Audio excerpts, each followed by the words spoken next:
same time. Stand By Me. I'll try not to bore you because I could go on about the symbolism forever when it comes to this movie. But I watched it at a very young age and I rewatched it, oh my gosh, tons of times. When I found out that it was based on a story by Stephen King, I was even more excited. I've read the short story, or I've read the book as well. The book is called The Body. And I just love, I love those four boys. I love their friendship. I love the slight humor in it, but also all of the themes it has about life. And just, I feel like there's so many lessons you can take away from that movie. And those lessons and just the setting. It's my dream to go to Oregon. It's my dream to go to Oregon. So, it was filmed in Brownsville, Oregon. So it's my dream to visit that town and go see all the landmarks. So yeah, it's just a very near and dear movie to my heart. It just really, it hits my heartstrings. The ending never fails to make me cry. But yeah, Stand By Me is just brilliant. All those characters, I love those four boys so much, and I really adore River Phoenix. I can't wait to watch my own breath. I know. Oh my god, I've always just adored Gordy and Chris's relationship, and the references in that movie, and just I love that movie inside out. It has such a profound impact on me. And there was something I quoted in the book that I really like. I'm gonna find it real quick. I'm realizing now upon looking at this list, I've almost read the books for all my favorite movies. Here's the book if you're interested. Can't remember if it was the final quote. Let's read this together. The most important things are the hardest to say because words diminish them. It's hard to make strangers care about the good things in your life. Oh my fucking god. And I think that's the only thing highlighted in this whole book. So I really have to reread it. This is just, I hadn't started annotating my books yet, which makes me a little sad. So, but it's okay because I'll get to reread it. But yeah, those characters just mean so much to me. There's no characters I care more about than those boys. And it kills me that they're in some other universe, you know, doing their thing. And I'll never get to know what happens to them. Just brilliant. So many good quotes from that movie too. And symbolism. And I've done all the research. It's just incredible. So yeah. The second is Perks of Being a Wallflower. This is another one of my top movies of all time. I don't think I've ever seen a movie that depicts high school so well, and just like the experience of not knowing where you fit in, and like the bit of like numbness that you just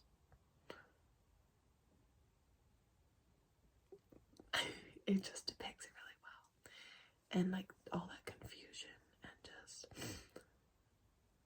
identity exploration. And I love the character Charlie. I love Sam. It's just so great. And I could rewatch that hundreds of times as well. I've also read the book, and I really recommend that if you've been in high school. Please watch.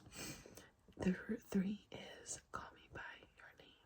Oh, also, the soundtrack for Perks of Being a Wallflower is fantastic. So number 3 is Call Me By Your Name. I've also read the book, and the book is stunning, but this movie is beautiful. The cinematography, the soundtrack, the depiction of passion, more so just desire, and like that like burning kind of desire where it's like this person consumes your everyday thoughts, every second, every minute, every second. And just the need for someone. It's just so beautiful. It's set in Italy, and it was just ending also never fails to make me cry. And it holds a very special place in my heart, and I just relate to Elio so much. And all that angst you feel at 17. I see myself in him so much, especially at his age. So it just resonates a lot with me. So then we have It at number 4. It is also up there for my top movies.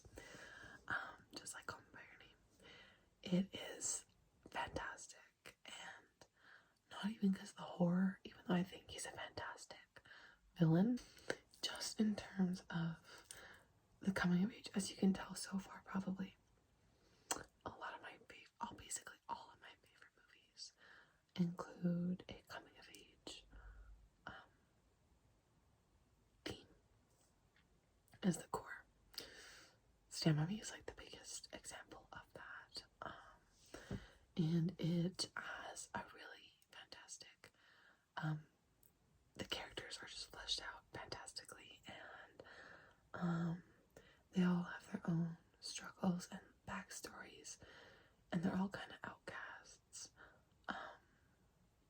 and it like reflects in their friendship and their fears, and obviously like Pennywise morphs into the child's fears. Whatever the child's fear is, Pennywise can morph into that. So obviously to understand the child's fears, the character's fears, you have to understand their backstory, and yeah, so I think it was done just so well, and those characters are very special to me. I have the book and I can't wait to read it.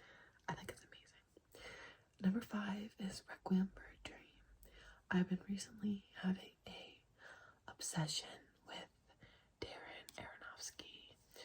I have been loving his movies. I've been going down the rabbit hole, and I've recently watched Requiem for a Dream first, then I watched Black Swan, then I watched The Whale. But Requiem for a Dream is what started it all, and I think that movie is really disturbing. A little spoiler, if you don't want to spoil, just double tap for 10 seconds, skip.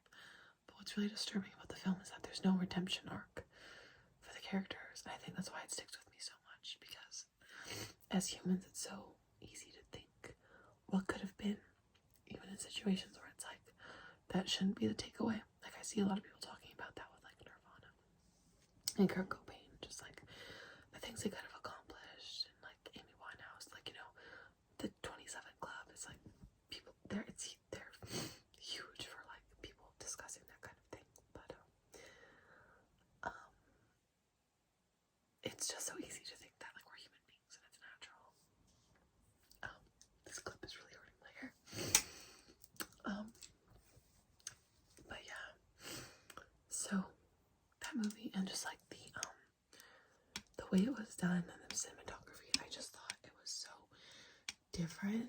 It was so different from what I'd ever seen before, and I don't know, I just tend to like be drawn to things with darker themes in them.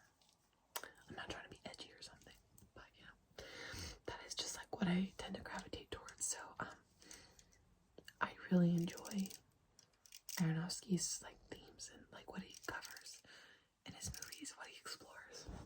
Like, I thought about it every day since I've watched him, which has been probably like maybe like almost a month ago now. So then we have The Whale. I sobbed after watching The Whale. Oh my god. 30 minutes after the movie, it was just like trying not to like screech cry. I did a lot of research afterwards into the film and like Brendan Fraser and just all the awards he's won for this film and like the standing ovations that he's gotten. And I was just so inspired by his character and the role that he took on, because it's a brave one to take on, you know.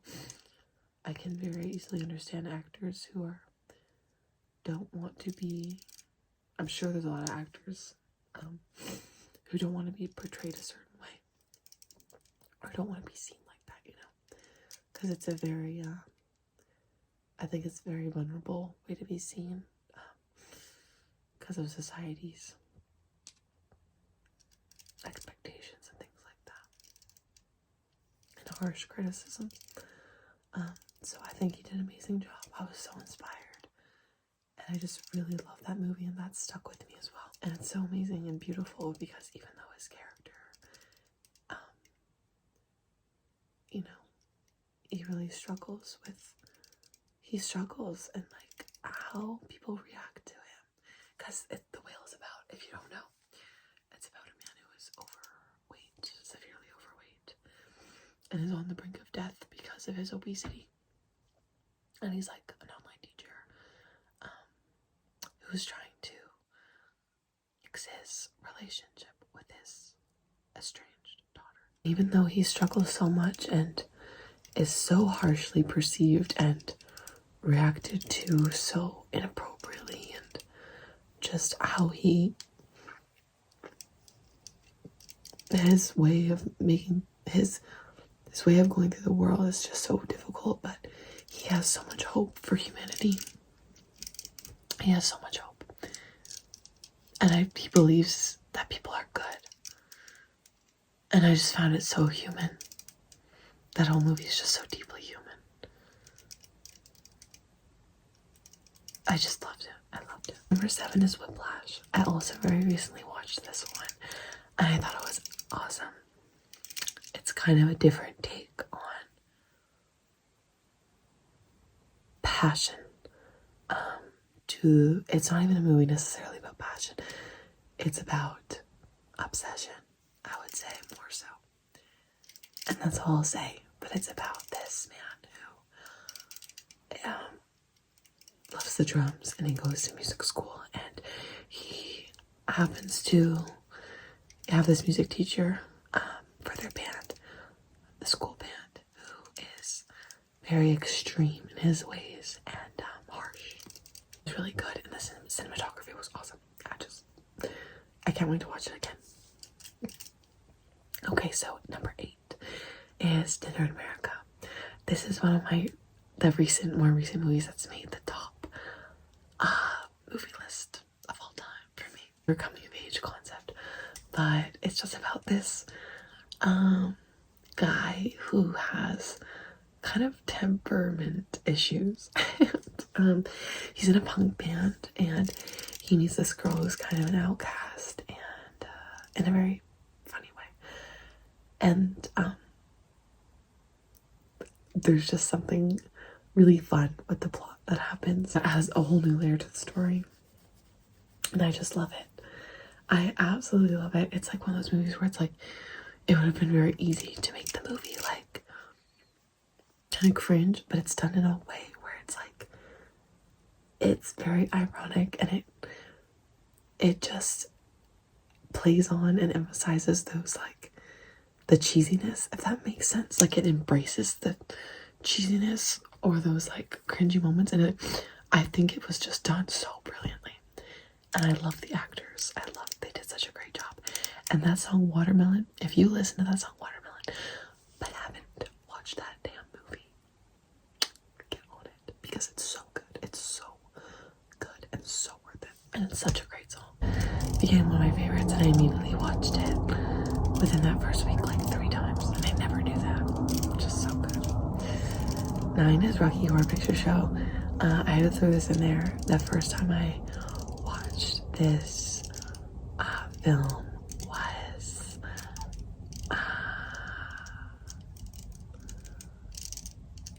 because of Perks of Being a Wallflower, because it's mentioned in that movie, and they do a play of it in the movie. And it's the only musical I've ever really enjoyed, and it's awesome. I went to a showing of it last year for the first time, and I did the whole virgin thing. I got on stage and I had to orgasm basically into a microphone in front of everyone. As someone who used to have really bad social anxiety, that's like unimaginable for me. But yeah, so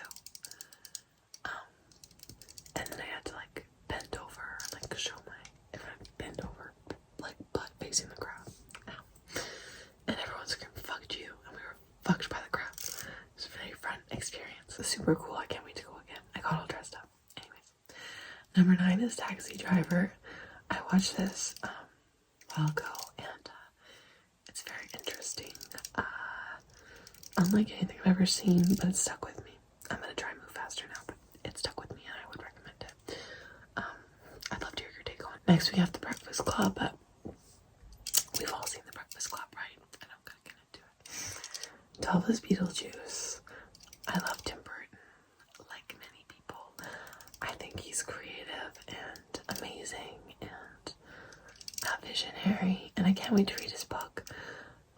Beetlejuice is probably Beetlejuice and Corpse Bride are probably my favorites of his, but that's really hard to say. But so good. I just really love Beetlejuice, and when the new one came out, I was so excited. Oh my god, I was so happy. I just love Beetlejuice. Yeah, 13 is Thelma and Louise. Thelma and Louise.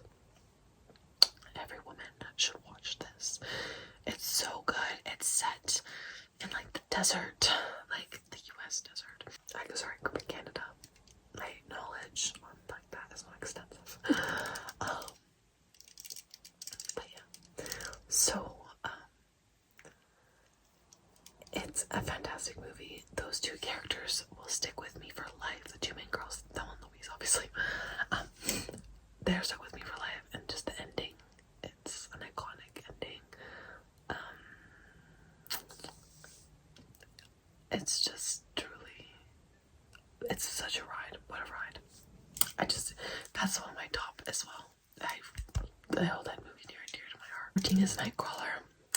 Jack Gyllenhaal is the main actor, and it's basically about a man who decides to become like a news reporter, and or like the guy who goes out and like films stuff for the news, like films the content and like goes there live, you know, and captures these things, and basically he kind of falls into an obsession with it and of getting the best footage, the best shots, getting there first, and it comes to a point where it's very unhealthy and unethical, and I just think it's a really great movie.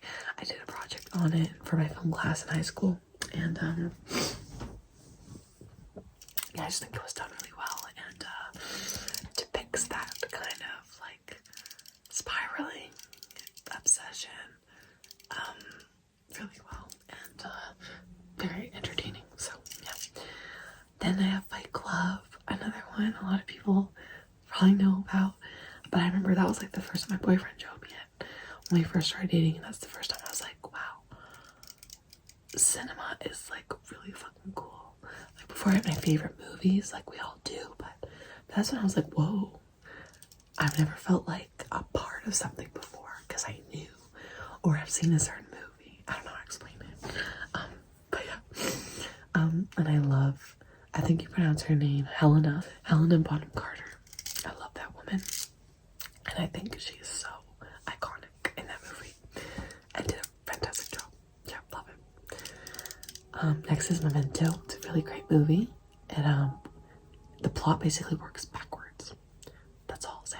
It's really good. And we have Eternal Sunshine of the Spotless Mind. God, I watched it with my boyfriend. He showed it to me when he was visiting me when I was in school. And yeah, that movie ripped me apart. I think everyone should watch it, because it's just like, if you want a good tearjerker and just want to fucking ruin your night, that's the one to do it. The acting is great. Yeah, it's just great. We have Little Miss Sunshine, which I watched recently and really adored. I really adored it. Yeah, it's a great family movie. Yeah, it sucks. I'm trying not to spoil everything, but there's so much I want to talk about. But the airplane, the guy with the airplane, if you know, you know. If you know, you know. Pilot. And I sobbed multiple times, and it's just like full of good feelings, but also truth and like authenticity, and it's just great. Next I have Coraline, but I won't get into that.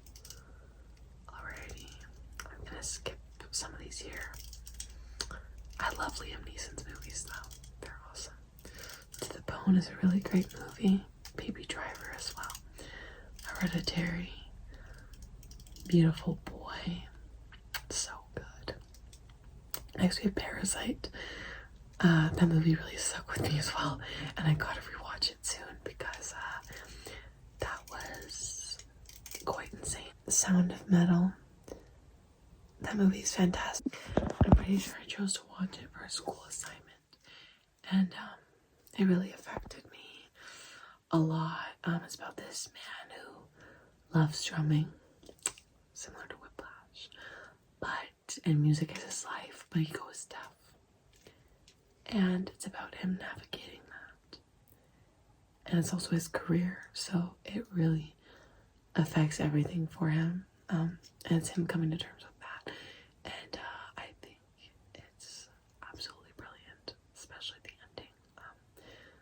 Really recommend it, especially if you're a music lover like myself. Because you can't imagine that, right? And the final movie I have on this list is Sinners, because I just recently went to the theater like less than a week ago, or a week ago probably, and watched it, and oh my god, it transcended genre, history, time. I thought it was just brilliant and dazzling. I was dazzled. Sorry, my phone keeps running out of storage. But the original music, oh my god, it was so brilliant. It was so good, and I really recommend it to everyone. And I took away a lot of like themes and symbolism from it, and I found it very thought-provoking. So yeah, I really recommend that. I was very, very moved. I can't wait to look more. I can't wait to watch some analysis videos as well, because I know there's probably so many things that I missed as well, besides the things that I've thought of on my own. So yeah, but yeah, that's all of the movies that I have written down thus far. I recently watched Donnie Darko, and I did not get it, so if anyone understands, please let me know. I just really didn't get, like, much. I've watched analysis videos, and I'm still not understanding, so please feel free to help me out. But yeah, I can't wait to watch more Aronofsky. I've always felt like I've never been much of a film person, but I'm wondering if I'm probably lying to myself. But I'm definitely getting more into it as a recent. Like, I always had my favorites, but I've never been big on like I usually just pick other things before movies, like that are music related or reading or whatever, but journaling. But yeah, I've just been having, or YouTube, but I've just been having so much fun with it. So yeah, thank you guys so